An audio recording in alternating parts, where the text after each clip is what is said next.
Dear mama, it's the hardest. It's the hardest trying to do all of this without you. Without your hand to hold during the greatest failures that life would surely do its best to serve. My plates being filled with every single thing you tried to get me to devour that I wasn't fond of. I would give anything to have that moment back, to have you back by my side, to have our relationship in the physical form. I speak to memory, to loss, and to longing. Mama, thank you for the beauty, the patience, the strength, and most of all, the love, my dear mama.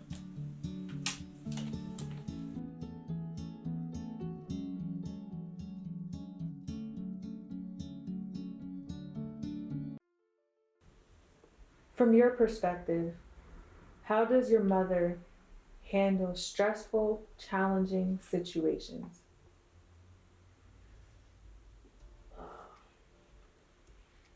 Like a champ. She handles stressful situations like nobody else can, because I know when my grandfather died, when my grandfather was sick before he passed away, I was so scared. I was sitting in the bathroom, couldn't believe I couldn't believe he was sick, and I was so scared. I was just like, no. And I slept in mom's bed that night. I had to be close to my mom that night, and I just kept waking up in the middle of the night. And I was like, no, I know. No. And my mom told me that we had to go to North Carolina. She handled it so well, because I know that wasn't an easy situation. Like, it was her dad. So she was being that person that I needed. And then when we got to North Carolina, it was time for me to return the favor and be someone for her. So overall, mom handles situations really well, even though it's not the easiest thing in the world. My mother is a very strong woman. I feel that I need to display strength to my daughter, because every day isn't going to be a good day. And there are times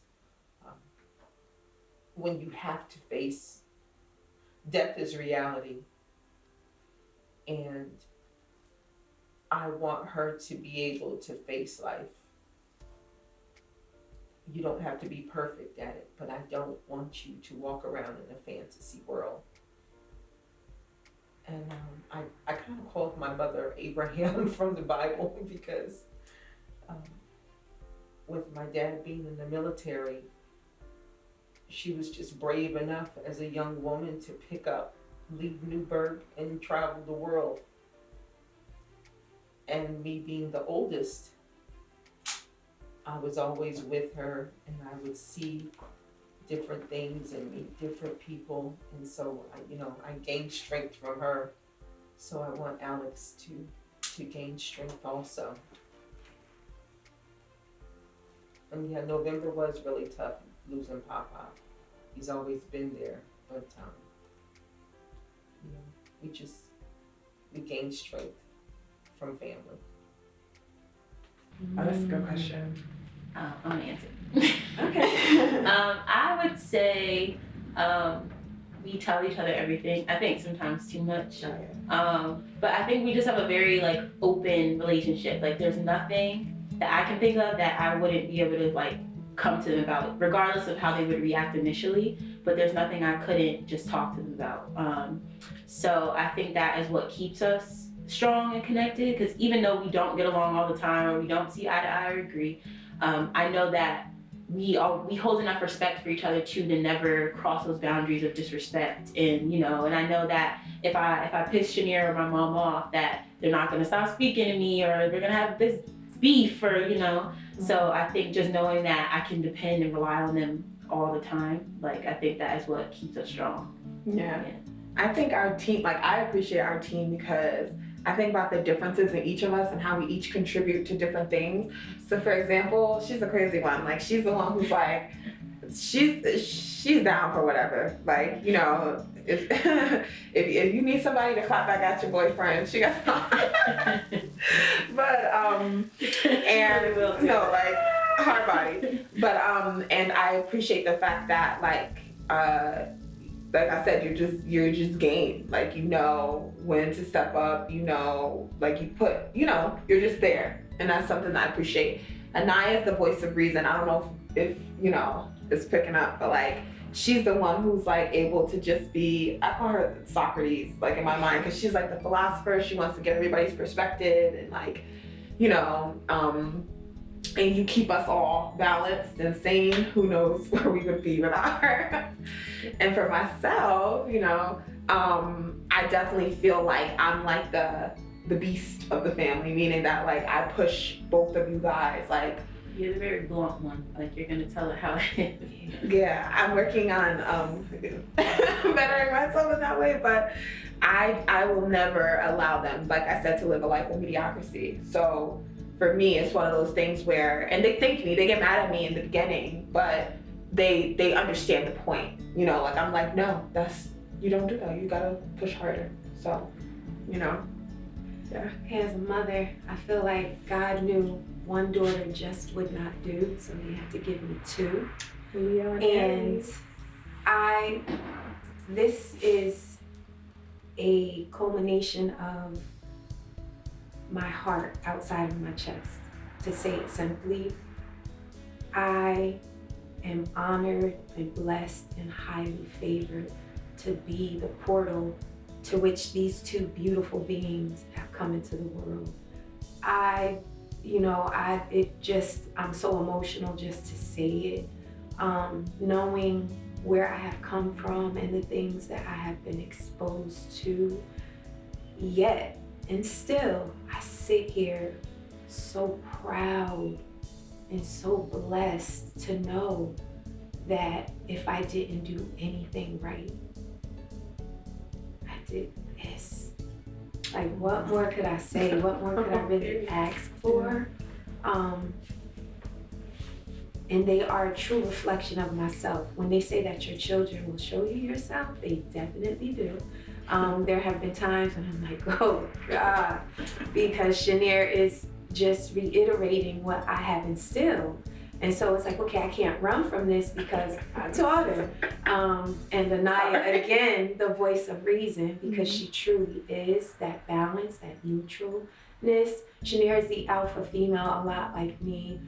She's the first, so I had instilled things in her like, okay, you have to do this, and okay, stand up straight, and this, and this. And then when Aniyah came along, it was like, okay, I'm okay with this now. I can kind of lay back a little. And when I was the one who was a little more lenient, I had Shinyere to kind of step in and Aniyah. So I call them my mommy assistant and my mommy junior, because they both get in and fit in. We mother each other in different ways. Like, although she's our mom, like we have a very. There's times when I'm like, how did I become the little sister here? But it definitely is that, and we're very transparent. Our love exceeds anything or any situation, period, that has always been instilled in them. We have each other. Mm-hmm. So, For sure. No matter what. For sure. If I were to describe my mother in 3 words, I would say resilient, determined, and loving.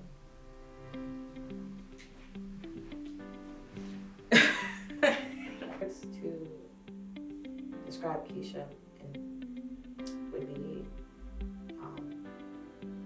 she does not take no for an answer. She's stubborn. You say you can't, she's gonna do it. So basically, it's mirroring what you said on my end.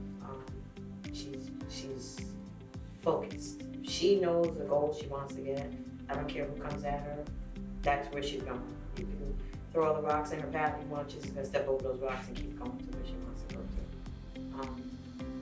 And that's not about. She's loving. She has a great heart. She really has a great heart. And, she's strong. She's strong. That no one can take from her. She's strong. Nobody can go through half the stuff she's been through and still be here one thing she's doing. She's very, very strong. If I was to describe my daughter Darriyia Williams, she's strong, she's beautiful, and she's intelligent. If I were to describe you Mom, in 3 words, it would be gregarious, for sure, brave, and nurturing for sure. But you are definitely, you are flamboyant. You are a star, girl. Thank you. Give my bow tie up. If I were to describe my mom in 3 words, it would be funny, smart, and understanding. If I was to describe Alexandria in 3 words, it would be loving,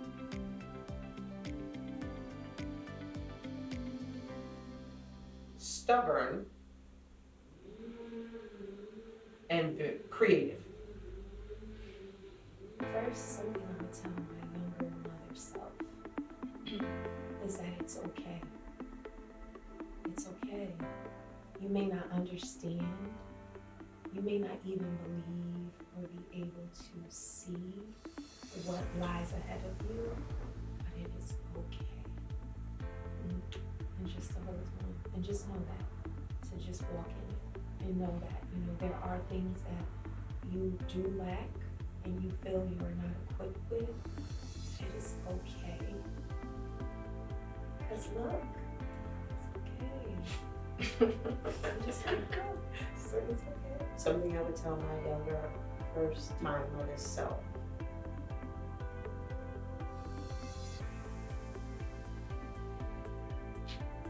What I would tell my younger first-time mother self would be to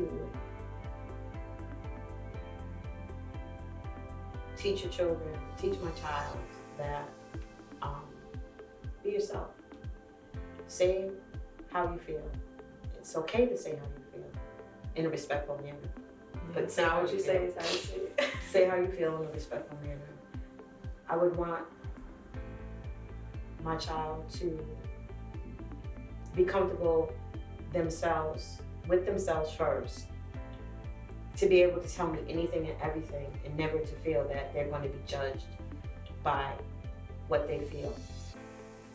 That I think is very important. Because I'd want to have that open dialogue with my child, that they can tell me anything. And I've always thought I had that, but you know what? I realized I didn't. What I would say to my first-time mother self, don't worry. It's gonna be good. There's gonna be some good days ahead. You're not gonna always be crying. Your kids are not gonna always be babies. You're gonna be okay. And you're gonna look back on these days and you're gonna laugh your ass off. Something I would tell my younger mother self.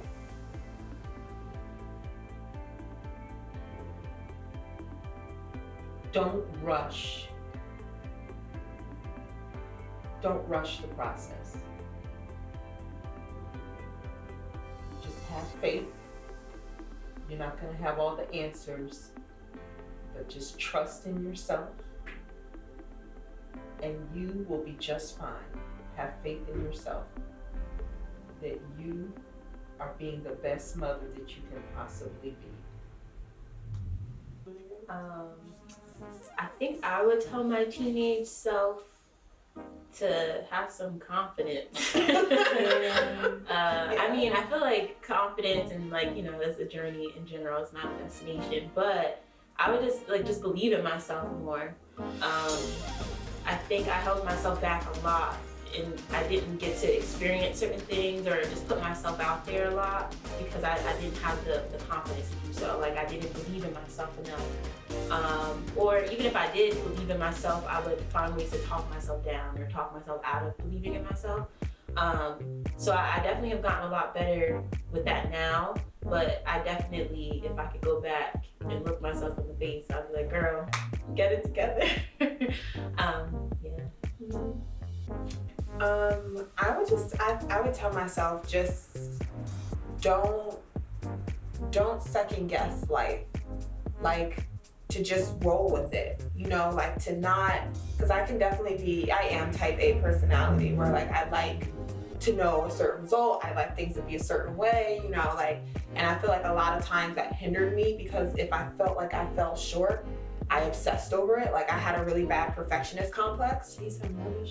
Yeah, like it wasn't just, oh, I made this mistake and move on. It was, my world is coming down. I don't know how to pick it back up. Like it was horrible. So like, I just would just tell myself to live life, like have a lot more fun. Don't take things so seriously all the time. And to just enjoy the process. Enjoy whatever comes your way and trust that it is benefiting you. So yeah. Best advice I would tell my teenage self is to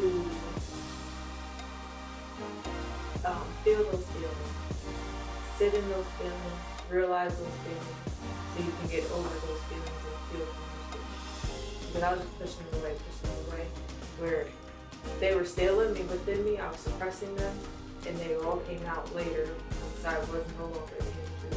So just to help in the healing process, that's to just feel those feelings, and so you can heal from those feelings.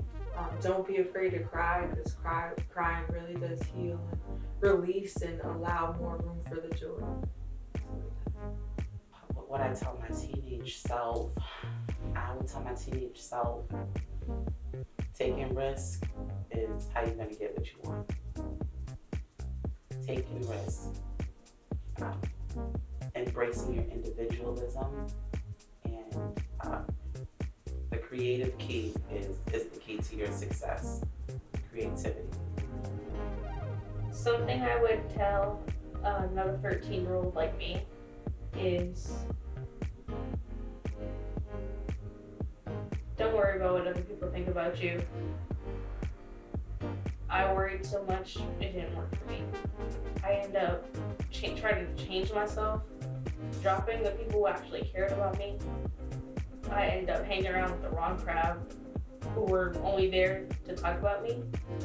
So, and I cared so much about what they think that it was to the point where I was acting like them at home. And I thought of it, I was like, oh, no, that's not how I want to act. So that's something I would tell another 13-year-old. Don't care about what other people think. It's not going to help you. It's going to make you feel worse about yourself. Well, thank you so much for tuning in to Non-Idol.